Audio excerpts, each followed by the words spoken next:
ತಾನೇ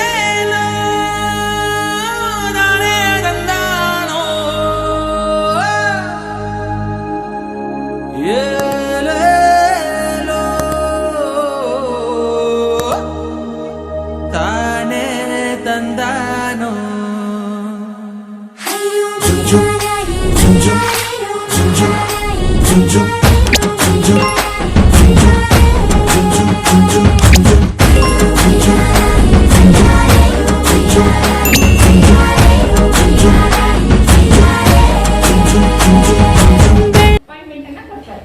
ಆ ಒಂದು ಉದ್ದೇಶ ಇಟ್ಕೊಂಡು ಇವತ್ತು ಅಂದ್ರೆ ನಮ್ಗೆ ಮೊದ್ಲೆಲ್ಲ ಕೈ ಕೆಲಸ ಅಂದ್ರೆ ಬುಟ್ಟಿ ಇಡೋದಾಗಿರ್ಬೋದು ಅಥವಾ ಮೇಕೆ ಮಾಡೋದಾಗಿರ್ಬೋದು ಬೇರೆ ಬೇರೆ ರೀತಿಯ ಉದ್ಯೋಗಗಳನ್ನ ಇಂದಿನ ಒಂದು ಶಿಕ್ಷಣ ವ್ಯವಸ್ಥೆಯಲ್ಲಿ ಇತ್ತು. ಆದ್ರೆ ಅದು ತದನಂತರ ಏನಾಯ್ತು, ನಮ್ಮ ಶಿಕ್ಷಣ ವ್ಯವಸ್ಥೆಯಲ್ಲಿ ಬದಲಾವಣೆ ಆಗಿ ಬರೀ ಸಬ್ಜೆಕ್ಟ್ ವೈಸ್ ಒಂದು ರ್ಯಾಂಕ್ ವೈಸ್ ಅನ್ನುವಂತ ಒಂದು ಇದನ್ನ ಇಟ್ಕೊಂಡ್ ಬಂದ್ರು. ಆದ್ರೆ ಇವತ್ತು ನಮ್ಗೆ ನಿರುದ್ಯೋಗ ಸಮಸ್ಯೆ ಹೆಚ್ಚಾಗಿ ಕಾಡ್ತಾ ಇದೆ ಸಮಾಜದಲ್ಲಿ. ಅಂದ್ರೆ ಎಲ್ಲರೂ ಓದ್ತಾರೆ, ಆದ್ರೆ ಎಲ್ಲೂ ಉದ್ಯೋಗ ಸಿಗ್ತಾ ಇಲ್ಲ. ಆ ಒಂದು ಉದ್ದೇಶ ಇಟ್ಕೊಂಡು ಈ ಒಂದು ವೃತ್ತಿ ಶಿಕ್ಷಣವನ್ನ ನಾವು ಪ್ರೈಮರಿ ಮೀನ್ಸ್ ಪ್ರೌಢ ಹಂತದಲ್ಲೇ ಇಂಪ್ಲಿಮೆಂಟೇಷನ್ ಮಾಡಿದ್ರೆ ಮಗುವಿಗೆ ಏನು ಅಂದ್ರೆ ಅವರ ಒಂದು ಆಸಕ್ತಿ ಇರುವಂತ ವಿಷಯದಲ್ಲಿ ನಾವೇನಾದ್ರೂ ಆ ವಿಚಾರಗಳನ್ನ ಮಗುವಿಗೆ ಕೊಟ್ರೆ, ಅದರಲ್ಲಿ ಟ್ರೈನಿಂಗ್ ಕೊಟ್ರೆ, ಅದು ತನ್ನ ಕಾಲ ಮೇಲೆ ತಾನು ನಿಂತ್ಕೊಂಡು ಏನ್ ಮಾಡ್ಬೋದು, ಸ್ವಂತ ಉದ್ಯೋಗವನ್ನ ಪಡ್ಕೋಬಹುದು. ಅಂದ್ರೆ ತನ್ನ ಜೀವನ ರೂಪಿಸ್ಕೊಳ್ಳೋಕೆ ಇದು ಒಂದು ಅನ್ನುವಂತ ಒಂದು ಉದ್ದೇಶ ಇಟ್ಕೊಂಡೆ ಈ ಒಂದು ಪ್ರೋಗ್ರಾಮ್ ಅಂದ್ರೆ ಇಂಪ್ಲಿಮೆಂಟೇಷನ್ ಈ ವರ್ಷದಿಂದ ಏನ್ ಮಾಡ್ತಿದ್ರೆ ಟ್ರೈ ಮಾಡ್ತಾ ಇದ್ದಾರೆ. ಇದರಿಂದ ಒಂದು ಪರಿಣಾಮ ತುಂಬಾ ಚೆನ್ನಾಗಿದೆ ಅಂತ ಗೊತ್ತಾಯ್ತು ಸರ್. ನೆಕ್ಸ್ಟ್ ಇಯರ್ ಅಲ್ಲಿ ಅಂದ್ರೆ 1-2 ವರ್ಷ ಆಗುತ್ತೆ ಇದು. ಯಾಕೆಂದ್ರೆ ಇದು ಎಫೆಕ್ಟಿವ್ ಆಗ್ಬೇಕಂದ್ರೆ ಸಡನ್ ಆಗಿ ಮುಂದಿನ ವರ್ಷ ನನಗೆ ಇದು ಫಲಿತಾಂಶ ಸಿಗುತ್ತೆ ಅಂತಲ್ಲ, ಕನಿಷ್ಠ ಒಂದು 5-6 ವರ್ಷದ ಒಂದು ನೋಡ್ಕೊಂಡು ಮತ್ತೆ ಎಲ್ಲಾ ಕಡೆನೂ ಸಹ ಎಲ್ಲಾ ಶಾಲೆಗಳಲ್ಲೂ ಒಂದು ಕಡ್ಡಾಯವಾಗಿ ಇದನ್ನ ಕೊಡುವಂತ ವ್ಯವಸ್ಥೆ ಆಗುತ್ತೆ. ಆ ಒಂದು ನಿಟ್ಟಿನಲ್ಲಿ ಇದು ಸರ್ಕಾರದ ಒಂದು ಯೋಜನೆಯಲ್ಲಿ ಈ 5 ಶಾಲೆಗಳು ಆಯ್ಕೆ ಆಗಿದ್ದಾವೆ. ಆ 5 ಶಾಲೆಗಳ ಮಕ್ಕಳು ಒಂದು ಅದೃಷ್ಟವಂತರು ಅಂತ ಹೇಳ್ಕೋಬಹುದು. ಯಾಕಪ್ಪ ಅಂದ್ರೆ ಹಿಂದಿನ ಆಲ್ರೆಡಿ ಕಲ್ತಿದೀವಿ ಸ್ವಲ್ಪ. ನನಗೆ ಅಂದ್ರೆ 6th 7th 8th ಅಲ್ಲಿ ನಮ್ಗೆ ಹಿಂದಿ ಸ್ವಲ್ಪ ಕಮ್ಯುನಿಕೇಶನ್ಸ್ ಬರ್ತದೆ. ಒಂದು ಲ್ಯಾಂಗ್ವೇಜ್ ಅನ್ನ, ಯಾಕಂದ್ರೆ ಅವ್ರು ಥರ್ಡ್ ಲ್ಯಾಂಗ್ವೇಜ್ ಅಂತ ಹೇಳಿದ್ರೆ ಹಿಂದಿ ಆಗ್ಬೋದು, ಕನ್ನಡ ಅಂದ್ರೆ ಇಂಗ್ಲಿಷ್ ಆಗ್ಬೋದು. ಥರ್ಡ್ ಲ್ಯಾಂಗ್ವೇಜ್ ಕೆಲವರಿಗೆ ಥರ್ಡ್ ಲ್ಯಾಂಗ್ವೇಜ್ ಇಂಗ್ಲಿಷ್ ಇರ್ತದೆ.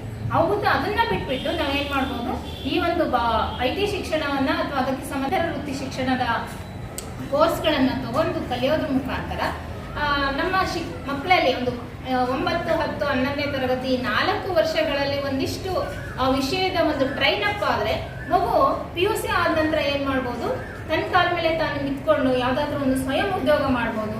ಅಥವಾ ಎಲ್ಲಾದ್ರೂ ಒಂದ್ ಕಡೆ ಬೇರೆ ಬೇರೆ ಕಂಪ್ನಿಗಳಲ್ಲಿ ನನಗೆ ಅವಶ್ಯಕತೆ ಯಾಕೆಂದ್ರೆ ಎಲ್ಲರಿಗೂ PUC ಆದ್ಮೇಲೆ ಓದ್ತೀನಿ ಅನ್ನುವಂತ ಒಂದು ಇದಿರಲ್ಲ. ಯಾಕೆಂದ್ರೆ ಹಣಕಾಸಿನ ತೊಂದರೆ ಇರ್ತದೆ, ಅಥವಾ ಅಲ್ಲೇ ಮಧ್ಯದಲ್ಲೇ ಏನೋ ಮನೆಯ ತೊಂದರೆಗಳಿಂದ ಸ್ಟಕ್ ಆಗುವಂತ ಸಾಧ್ಯತೆ ಇದೆ. ಆ ನಿಟ್ಟಿನಲ್ಲಿ ನಾನು PUC ಆಗಿದೆ ಇಲ್ಲ, ನನಗೆ ಇದೆಲ್ಲ ಗೊತ್ತಿದೆಯಲ್ಲ, ನಾನು ಏನಾದ್ರೂ ಮಾಡ್ಬೋದು, ಅಥವಾ ಯಾವ್ದಾದ್ರು IT ಕಂಪ್ನಿಗಳಲ್ಲಿ ಸೇರ್ಕೋಬಹುದು. ಯಾಕೆಂದ್ರೆ ಸರ್ಟಿಫಿಕೇಟ್ ಕೊಡ್ತಾರೆ ಅದಕ್ಕೆ. ಕ್ವಾಲಿಫಿಕೇಶನ್ ಅಂದ್ರೆ ಡಿಪ್ಲೊಮಾ ಸರ್ಟಿಫಿಕೇಟ್ ರೀತಿಯಲ್ಲಿ ಕೊಡೋದ್ರಿಂದ ಇದು ಒಂದು ಉತ್ತಮವಾದಂತ ಒಂದು ಸರ್ಕಾರದ ಒಂದು ಪ್ರಕ್ರಿಯೆ ಆಗ್ತಾ ಇದೆ. ಇದನ್ನ ಎಲ್ಲಾ ಒಂದು ಗುಂಪಿನ ತಯಾರಿಸೋದಕ್ಕೆ ಅದು ಮೇಲ್ಗಡೆ ಇರೋಂಥ ಒಂದು ಚಿಕ್ಕ ಇದಿರ್ತಲ್ಲ, ಅದನ್ನ ತಯಾರು ಮಾಡಬೇಕು, ಅದು ಶಾರ್ಪ್ ಮಾಡಬೇಕು, ಅದು ಉದ್ದ ಇರುತ್ತಲ್ಲ ಅದನ್ನ ಮಾಡಬೇಕು. ಅಂದ್ರೆ ಸಾಕಷ್ಟು ವೇರಿಯಸ್ ಅದರಲ್ಲಿ ಒಂದು ಪ್ರೊಸೀಜರ್ಸ್ ಇರ್ತವೆ, ಪ್ರಕ್ರಿಯೆಗಳಿರ್ತವೆ. ಆ ಪ್ರಕ್ರಿಯೆಗಳೆಲ್ಲದೂ ದಾಟಿ ನಾವು ಸ್ಕಿಲ್ಲನ್ನು ಕಲಿಬೇಕಾಗುತ್ತೆ. ನಾವೀಗ ಏನು ನಮಗೆ 10 ಕೊಡ್ತಾ ಇದೀವಿ, ಅದರಲ್ಲಿ ನೀವು 2 ಆಯ್ಕೆ ಮಾಡ್ಕೋಬೇಕು. ಒಂದು ITs ಕಂಪಲ್ಸರಿ, ಮತ್ತೆ ಇನ್ನು ಮಾಡ್ಕೋಬಹುದು. ನಮ್ಮ ಮೇಡಮ್ ಹೇಳ್ತಾ ಹೋಗ್ತಾರೆ, ನಮ್ಮ ಸಂಪನ್ಮೂಲ ವ್ಯಕ್ತಿಗಳಿದ್ದಾರೆ, ಅವ್ರು ಹೇಳ್ತಾ ಹೋಗ್ತಾರೆ, ನಿಮಗೆ ಯಾವ್ದ್ರಲ್ಲಿ ಆಸಕ್ತಿ ಇದೆಯೋ ಅದನ್ನ ಆಯ್ಕೆ ಮಾಡಿಕೊಂಡ್ರೆ ಆ 2 ಸೆಗ್ಮೆಂಟಲ್ಲಿ ಏನು ಮಾಡ್ತಾರೆ, ನಾವು NSQF ಅಲ್ಲಿ ಹಿಂದಿ ಭಾಷೆಯ ಬದಲಾಗಿ ಅಂದ್ರೆ ಏನು ನಿಮಗೆ ಥರ್ಡ್ ಲ್ಯಾಂಗ್ವೇಜ್ ಇದೆ, ಆ ಥರ್ಡ್ ಲ್ಯಾಂಗ್ವೇಜ್ನ ಬದಲಾಗಿ ಏನು ಮಾಡ್ತಾ ಇದೀವಿ, ಅದನ್ನ ನಾವು ಕೊಡ್ತಾ ಇದ್ವಿ. NSQF ಅಲ್ಲಿ ಆ ವೃತ್ತಿ ಶಿಕ್ಷಣದ ತರಬೇತಿಯನ್ನು ಕೊಡ್ತಾ ಇದೀವಿ. ಅದು ಮತ್ತೆ ನಿಮಗೆ ಸರ್ಟಿಫಿಕೇಶನ್ ಕೊಡ್ತಾರೆ, ಮತ್ತೆ ಮಾರ್ಕ್ಸು ಇರ್ತದೆ, ಮತ್ತೆ ಸ್ಕಿಲ್ ಸೆಕ್ಟರ್ಸ್ ಇರ್ತಲ್ಲ, ಅವರೆಲ್ಲ ಬಂದು ನಿಮಗೆ ಮ್ಯಾನೇಜ್ ಮಾಡ್ತಾರೆ. ನಿಮಗೆ ಪ್ರಾಕ್ಟಿಕಲ್ ಏನು, ಥಿಯರಿ ಏನು ಎಲ್ಲ. ಸೊ ಮೇಡಮ್ ಅವ್ರು ಹೇಳ್ತಾ ಇದ್ರು, information technology is very important. ನಾವು ಇನ್ ದೀಸ್ ಡೇಸ್ ನಾವೇನು ನೋಡ್ತಾ ಇದೀವಿ ಇವಾಗ, ಎಲ್ಲರೂ ಕೂಡ ತಂತ್ರಜ್ಞಾನ, ಮಾಹಿತಿ ತಂತ್ರಜ್ಞಾನ, ಕಂಪ್ಯೂಟರ್ ಬಗ್ಗೆ ಗೊತ್ತಿರಲೇಬೇಕು. ಇವತ್ತಿನ ದಿನಮಾನಗಳಲ್ಲಿ ಯಾವುದೇ ಉದ್ಯೋಗವನ್ನು ಅರಸಿ ಹೊರಡ್ರೆ ನಾವು, ನಮಗೆ ಕಂಪ್ಯೂಟರ್ ಗೊತ್ತಿಲ್ಲ ಅಂದ್ರೆ ನಮ್ಮ ಅನಕ್ಷರಸ್ಥರು ಟ್ರೀಟ್ ಮಾಡ್ತಾರೆ. ಕಂಪ್ಯೂಟರ್ ನಮಗೆ ಗೊತ್ತಿಲ್ಲ ಅಂದ್ರೆ ಅನಕ್ಷರಸ್ಥರು ಅಂತ ಟ್ರೀಟ್ ಮಾಡ್ತಾರೆ. ಸೊ ಹಂಗಾಗಿ ಎಲ್ಲರೂ ಕೂಡ ಗಣಕಯಂತ್ರದ ಬಗ್ಗೆ, ಕಂಪ್ಯೂಟರ್ ಬಗ್ಗೆ ಜ್ಞಾನವನ್ನು ಹೊಂದಿರೋದು ತುಂಬಾ ಅವಶ್ಯಕ. ಹಂಗಾಗಿ ನಾವೇನ್ ಮಾಡ್ತೀವಿ, IT is very compulsory for you ಅಂತ ಹೇಳಿ 9ನೇ ತರಗತಿಗೆ ನಿಮ್ಗೆ ಏನ್ ಮಾಡ್ತಾ ಇದ್ದೀವಿ, IT ಅನ್ನ ಕಂಪಲ್ಸರಿ ಮಾಡ್ತಾ ಇದೀವಿ. ನೀವು 9ನೇ ತರಗತಿಯಲ್ಲಿ ಇದೇ ಸಬ್ಜೆಕ್ಟ್ ಅನ್ನ ಓದ್ತೀರಾ, 10ನೇ ತರಗತಿಯಲ್ಲಿ ಕೂಡ ಇದೇ ಸಬ್ಜೆಕ್ಟ್ ಅನ್ನ ಓದ್ತಾ ಇದ್ದೀರಾ. ಹಂಗಾಗಿ ಇವತ್ತು ನಿಮ್ಮೆಲ್ಲ ಮಕ್ಕಳು 5 ಶಾಲೆಯ ಎಲ್ಲ ಮಕ್ಕಳನ್ನ ಕರೆಸಿದೀವಿ ಇವತ್ತು ನಿಮಗೆ ಮಾಹಿತಿಯನ್ನ ಕೊಡ್ಲಿಕ್ಕೆ. ಸೊ ನೀವು 5 ಶಾಲೆಯವರು ಅದೃಷ್ಟವಂತರು ಅಂತಾನೆ ಹೇಳ್ಬೇಕು. ಯಾಕಪ್ಪ ಅಂದ್ರೆ ಎಲ್ಲರೂ ಕೂಡ ಈ ಅವಕಾಶ ಸಿಕ್ಕಿಲ್ಲ. ನಮ್ಮ ತಾಲೂಕು ಬೆಳಗ್ಗೆ 2 ಶಾಲೆ ಓದೋನು, ನಾನು 10ನೇ ತರಗತಿ ಓದಾದ್ಮೇಲೆ ಏನ್ ಮಾಡ್ಬೇಕಪ್ಪ ಅಕಸ್ಮಾತ್ ಡಿಸ್ಕಂಟಿನ್ಯೂ ಮಾಡಿದ್ರೆ ಅಂತ ನನ್ನ ಮನಸ್ಸಲ್ಲಿ ಇತ್ತು. ನಾನು ಮುಂದೆ ದುಡಿಬೇಕಲ್ಲ, ನಾನು ಜೀವನ ರೂಪಿಸ್ಕೋಬೇಕಲ್ಲ ಅನ್ನೋ ಚಿಂತೆ ನಿಮಗೂ ಇರ್ತದೆ, ನನಗೂ ಇರ್ತದೆ. ಸೊ ಆ ಒಂದು ಸಂದರ್ಭದಲ್ಲಿ ನಾನು ಯಾವ ವೃತ್ತಿ ಶಿಕ್ಷಣ ಆಯ್ಕೆ ಮಾಡ್ಕೊಂಡ್ರೆ ನಾನು ಸರ್ವೈವ್ ಆಗ್ತೀನಪ್ಪ, ನಾನು ದುಡಿತೀನಪ್ಪ, ನನ್ನ ಫ್ಯಾಮಿಲಿಯನ್ನ ಸರ್ವೈವ್ ಮಾಡ್ತೀನಪ್ಪ ನನ್ನ ತಲೆ ಒಳಗಿತ್ತು. ಸೊ ಹಂಗಾಗಿ ನಿಮ್ಮ ತಲೆ ಒಳಗೂ ಇರ್ತದ. ಸೊ ಹಂಗಾಗಿ ತಾವೆಲ್ಲರೂ ಕೂಡ ನಿಮ್ಗೆ ಯಾವ್ದು ಆಸಕ್ತಿ ಇದೆ, ಈ ಸೆಗ್ಮೆಂಟ್ ಒಳಗೆ ನಿಮ್ಗೆ ಯಾವ ಆಸಕ್ತಿ ಇದೆ, ಆ ವಿಷಯಗಳನ್ನ ಓದಿ ಅಧ್ಯಯನ ಮಾಡಿ ಅದರಲ್ಲಿ ಸ್ಕಿಲ್ ನ ಕಲ್ತ್ಕೋಬೇಕು, ನೈಪುಣ್ಯತೆಯನ್ನ ಕಲ್ತ್ಕೋಬೇಕು.